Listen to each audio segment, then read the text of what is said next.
Good morning, everyone. Hi, I'm the Reverend Dr. Laura Kim Joyner. Here we are on the 4th of February. We are here in Winnsboro, South Carolina, the seventh week of winter. Yahoo! We made it halfway. In ancient Gaelic cultures, they had these things called cross quarter days, which were halfway between the solstice and the equinox. And that for us was February 1st, February 2nd here in the Northern Hemisphere, all over the world. And part of this was, it used to be called Badger Day, but now it's called Groundhog Day, which is February 2nd. So we have passed that. We have passed the halfway mark. We're coming on towards spring, which is really great because you can't imagine it, but this was just all blanketed in snow 2 days ago. We had first an ice storm 2 weekends ago, and then we had about 6 inches of snow come through here recently. And I know it's been really cold in the Northeast. What's the weather doing where you are? Today, sunrise is at 7:19 a.m. I don't think we're going to see it. The sun is shifting back towards the east. It's been swinging southeast. Now it's going back, so it should rise right about there, but we're not going to see it today. Matter of fact, it's already starting to rain a little bit where I am. So what's going on with the sun and the moon in your area? We are coming up on the moon. It's slightly past full, so that means it's waning. And let's see what else.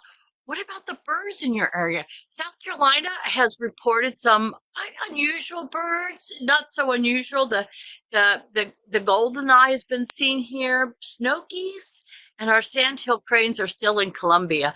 And although Merlin, it's an app that identifies birds by sound, had identified a fox sparrow, I had not until just a day ago. So we're up to 54 species here, and we're getting ready for the backyard bird count being sponsored. It's a weekend and a half away, the weekend of Valentine's weekend. Right after that for the backyard bird count, so you guys can participate in that.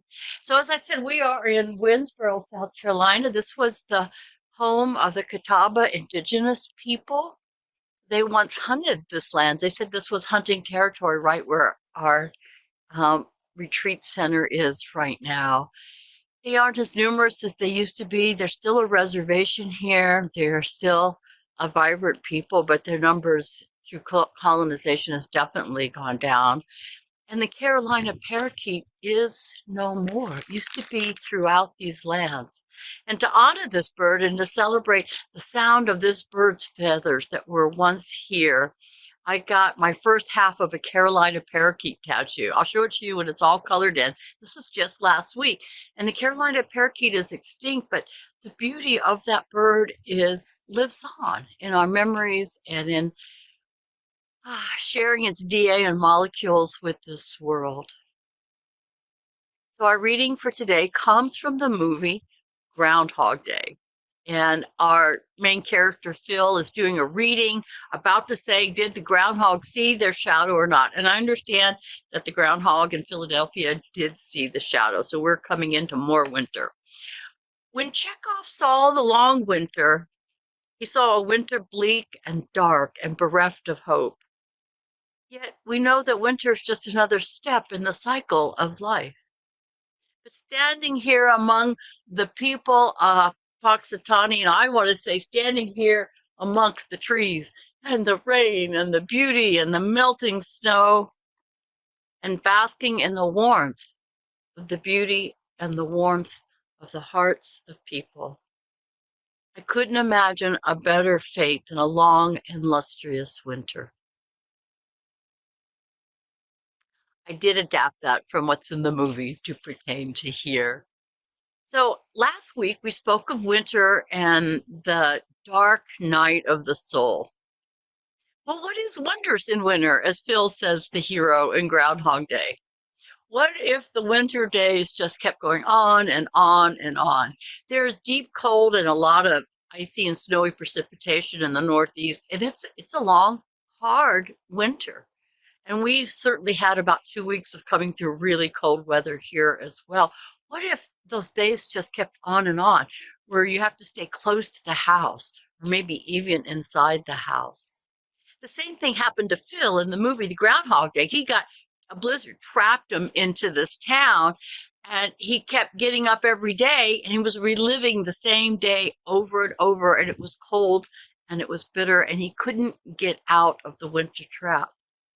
But as he lived that same day over and over, sometimes dying, suffering, he had growth. He learned so much about life and how to give and to live, and he was loved in turn. So these long days that seem to have no change are our times to give and to live, to love, to learn to give, to live and love in these times of quiet and harshness.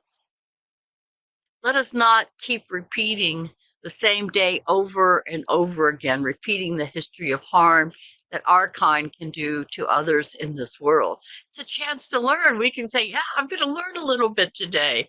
And we're going to grow the good just a little bit today. No more extinct birds, no more people dispersed, no more people discarded, no more people tortured or killed. Let us let the soft animal of our body love what it loves. So go out there in the world, in the cold, in the discomfort. There is so much to love. In this part of our time together, we talk about philosophy and science, um, transformational conservation, unconditional solidarity. So let's just kind of do a little bit of all of that right now. I want to talk about the feathers, the sound of the feathers that we've lost with the Carolina parakeet. There was a book I read recently called The Feather Thief. That it was a book about the feather trade and also about a feather heist where somebody went into a British museum and stole a lot of valuable skins. And it gives a history, what they call the plume bloom, when the slaughter of millions of birds to collect their feathers. A lot of it was for, most of it was for fly tying, but also for decoration, especially in women's hats. And it drove some birds towards extinction. There were several, the resplendent quetzal, the cotingas, the Indian crow, the list goes on and on. And many of these birds are much scarcer today than they were before. There's an estimate that during the heyday that maybe 5 million birds lost their lives per year because of this trade. And one of these was the Carolina parakeet. You can see pictures of women wearing wings on their as pins and brooches on their clothes of the Carolina parakeet. The parakeet, and I'm probably not going to pronounce this right, so world peoples, please forgive me, was called Mascohinge in Powhatan, Putzilane, head of yellow, or Potpotchi in Seminole, and Kalinki in Chickasaw, which may have been the more common root of languages here. The last known Carolina parakeet, a male named Incas, died on February 21st. It's coming up in 1918 at the Cincinnati Zoo. It was in the same area as the last passenger pigeon. It was officially declared extinct in 1939, but they said we didn't see any after 1904. However, there are two sets of Carolina parakeet eggs in Gainesville at the Florida Natural History Museum that said they were collected in 1927, perhaps two of the last nest of Carolina parakeets. I went to go visit those eggs. And as I looked down on them in their wooden museum trays, as I pulled them out, I mourned their loss as I do today. But I'm also celebrating that there was ever so much beauty in that bird, and still today, and the feathered beings that we still have with us today. And speaking of feathers, they are so great. They can do all kinds of things. One thing is, for instance, parrots, they produce a certain pigment called cytofulvins, where they create the red and orange and the yellow hues in the feathers. Can also make the red color can make their feathers stronger. And the blue and green colors are made by refracting light through their feather structure. So they reflect UV light. making them appear differently to humans and to other birds. And then there are the owls that are such quiet flyers. How do they do that? Well, they have soft trailings on the feathers, and their feathers are soft and velvety, and that's how they're able to be quiet. So they don't have that whistling, flapping sound when they're hunting their prey. Other birds have loud noise on purpose. You ever listen to a mourning dove taking off? Their wings just whistle as they go through. Hummingbirds, their feathers make all kinds of sound, and the booming sound of nightjars or nighthawks that dive like that, you can hear them as well. And then, of course, the manakins have these incredible violin-like sounds and snapping sounds as well with their feathers. Let us not let the sound of feathers disappear from our world. Let us not have the sound of silence. Let us not give in to extinction or extraction industries. Let us keep hope alive, which is the thing with feathers, not without feathers. So, what is our practice for today? Well, one thing, it's always good just to pause and breathe and listen. I think we're just going to listen today.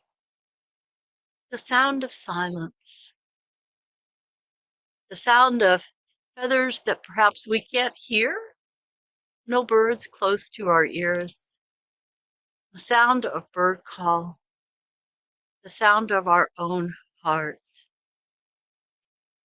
Let's take a deep breath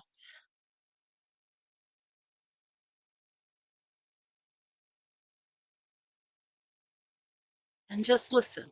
Let's give ourselves a few minutes for this. I'm going to see if I can see where that sun's coming up behind me.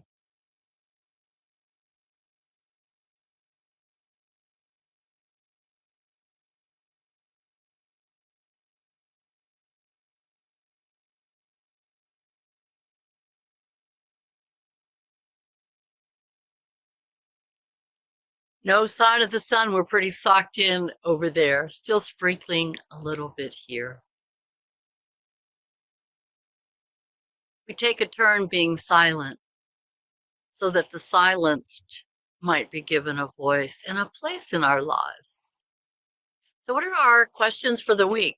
Well, coming out of Groundhog Day, if you had to live one day over and over again, what would you like to learn or perhaps unlearn? What would you do on that day?